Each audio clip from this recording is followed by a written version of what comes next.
शरद कुलकर्णी यांनी वयाच्या 60व्या वर्षी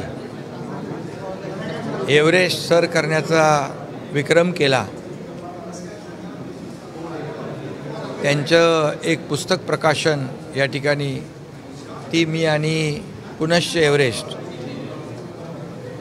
त्या प्रकाशन सोहळ्याला मी शुभेच्छा देतो आणि त्यांची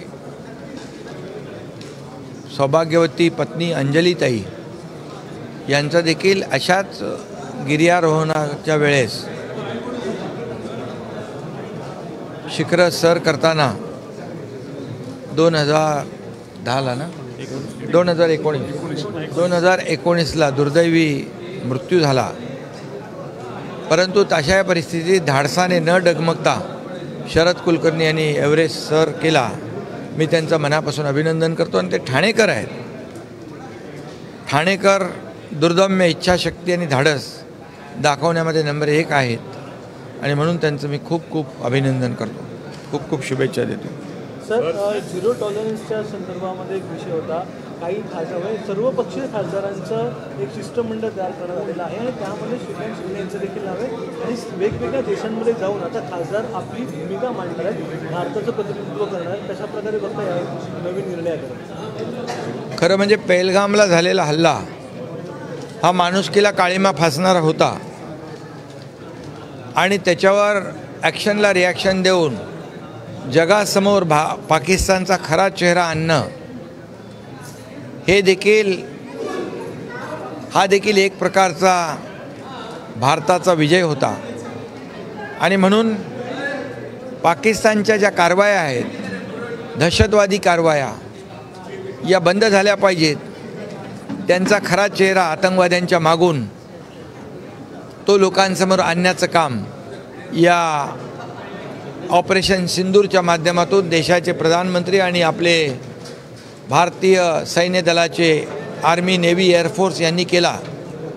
त्यांचं अभिनंदन आपण केलेलंच आहे आणि म्हणून या ठिकाणी आता झिरो टॉलरन्स खऱ्या अर्थाने जो दहशतवादाचा पाकिस्तानचा खरा चेहरा आता भारतासमोर आला, तो जगासमोर त्याची जी काही कारनामे आहेत आणि दहशतवादाला पोसण्याचं काम, दहशतवादाला बढावा देण्याचं काम पाकिस्तान कसं करतो हे देखील जगातल्या सर्व देशांसमोर आलं पाहिजे।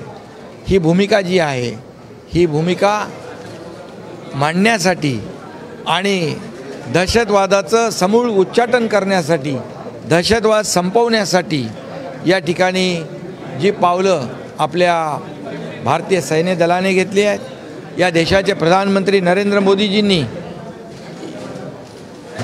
यावेळेस जी कडक पावलं उचलली ती यापूर्वी कधीही उचलली नव्हती। अनेक वेळा आपल्या 26/11चा हल्ला झाला, मुंबईत बॉम्बस्फोट झाले, सीमेवर अनेक सैनिकांचे यामध्ये दहशतवाद्यांनी बळी घेतले, अनेक सैनिकांचे मुंडकी छाटून पाकिस्तानमध्ये नेण्याचं पाप केलं, पण त्यावेळच्या राज्यकर्त्यांनी हुकीचू केलं नाही। परंतु देशाचे प्रधानमंत्री महोदयांनी जशास तसं उत्तर देऊन त्यांना पाकिस्तानला धडा शिकवला आणि म्हणून या ठिकाणी मला अभिमान आहे, या पाकिस्तानला सडेतोडपणे प्रधानमंत्री महोदयांनी सांगितले आता चर्चा फक्त POKवर होईल, चर्चा फक्त दहशतवाद बंद करण्यावर होईल आणि म्हणून आता दहशतवाद्यांकडून, आतंकवाद्यांकडून आलेली गोळी, झालेला हल्ला हे युद्ध समजलं जाईल अशा प्रकारचे त्यांना कडक शब्दामध्ये इशारा दिलेला आहे आणि म्हणूनच आज आपण पाहतो की हाच एक दहशतवादाविरुद्ध झिरो टॉलरन्स जो आहे ऑपरेशन सिंदूरचाच एक भाग आहे आणि मग आपल्या भारताची भूमिका जी आहे संपूर्ण जगाला कळली पाहिजे, कारण आपण जे ॲक्शनला रिॲक्शन दिली ती फक्त आणि फक्त आतंकवाद्यांचे अड्डे उद्ध्वस्त करण्याची केली आहे। आपला स्ट्राईक जो होता त्या प्रिसाईज होता, प्रिसिजन होता, नेमका टार्गेट ओरिएंटेड होता। आपण कुठल्याही नागरिकाला त्रास दिला नाही, ही भूमिका आपण सिव्हिलियनला त्रास दिला नाही. आपण फक्त आणि फक्त ज्या दहशतवाद्यांनी आपल्या बेकसूर निरपराध नागरिकांचा बळी घेतला त्यांचेच 9-10 अड्डे उद्ध्वस्त केले, त्याचबरोबर त्यांचा बेस कॅम्प उद्ध्वस्त केले, त्यांची अनेक महत्त्वाची जी ठिकाणं आहेत ती उद्ध्वस्त केली. आणि म्हणून आपण युद्धनीतीचा पूर्णपणे पालन केलं आणि पाकिस्ताननी त्या उलटं नेमकं केलं. नागरी वस्त्यांमध्ये ड्रोन टाकले, मिसाईल टाकले, परंतु आपल्या सैन्याने ते फेल करून टाकले. आणि म्हणून पाकिस्तानचे नाकाम इरादे नाकाम करण्याचं काम आपल्या भारतीय सैन्य दलाने केलेलं आहे.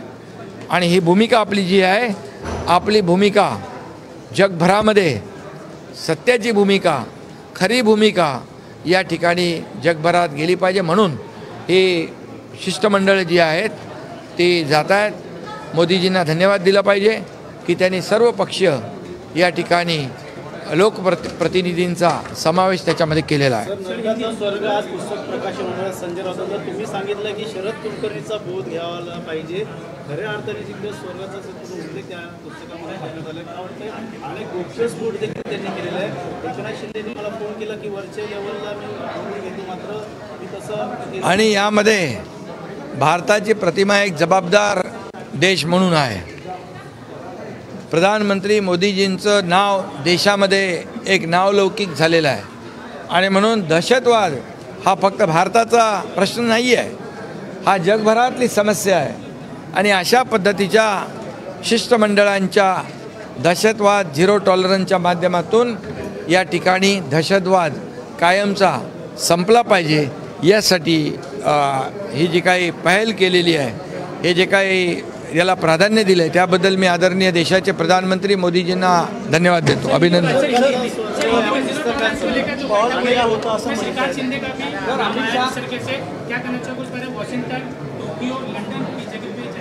डॉक्टर श्रीकांत शिंदे इनका भी उसमें सहभाग दिया है और उनको भी जिम्मेदारी दी है. ये हमारे लिए बहुत बड़ी बात है. ये दहशतवाद के खिलाफ ज़ीरो टॉलरेंस, ये जो कई देशों में हमारे जो डेलीगेशन है वो जाएंगे, भारत की भूमिका को समझाएंगे. और भारत एक जिम्मेदार देश है. भारत आतंकवाद के खिलाफ है. पाकिस्तान ये आतंकवादी को पालने वाला, पोसने वाला, आगे बढ़ाने वाला एक देश है. इसका असली चेहरा ये पहलगाम के हमले के बाद ऑपरेशन सिंदूर के माध्यम से दुनिया के सामने आया है. उसका नकाब उतारा गया है. और इसलिए हम ये दहशतवाद जो है ये सिर्फ अपने देश की समस्या नहीं, पूरी दुनिया की समस्या है. और इसीलिए हमारे देश की भूमिका क्या रही है? हमारे देश की भूमिका साफ सुथरी रही है. हमारे सैनिकों ने सिर्फ और सिर्फ आतंकवादियों के अड्डे नष्ट कर दिए, तहस नहस कर दिए, उनकी एयरबेस को नष्ट कर दिया है. सिविलियन को कोई तकलीफ दी नहीं है. और उन्होंने, पाकिस्तान ने उल्टा काम किया है. जो नागरिक विभाग है, जो आम नागरिक है, उनके इलाकों में ड्रोन डाल दिया है, मिसाइल डाल दिए, लेकिन हमारे भारतीय सेना ने उसको नाकाम कर दिया है. और इसीलिए जो हमारा ब्रह्मोस जो है उसकी ताकत कितनी है पाकिस्तान जान चुका है और पूरी दुनिया ने देखा है. और इसलिए पाकिस्तान को मुंह तोड़ जवाब देने का काम, उसको सबक सिखाने का काम हमारे भारतीय जवानों ने किया है. और इसलिए ये जो ज़ीरो टॉलरेंस है ये बहुत अच्छी शुरुआत है. और हमारे जो लोग जाएंगे, हमारे भारत की जिम्मेदारी, भारत की भूमिका अन्य देशों में भी उनको शेयर करेंगे, ताकि ये पाकिस्तान और दहशतवाद फैलाने वाले जो देश हैं उनके ऊपर कंट्रोल किया जाए. उद्धव ठाकरे की अमित शहा हे 3 पक्षांचे पक्षप्रमुख आहेत. त्यांचं जहाज ओव्हरलोड झालेलं आहे. जे पक्ष सोडून गेलेत त्यांना जाऊ द्या, आम्हाला फरक पडत नाही.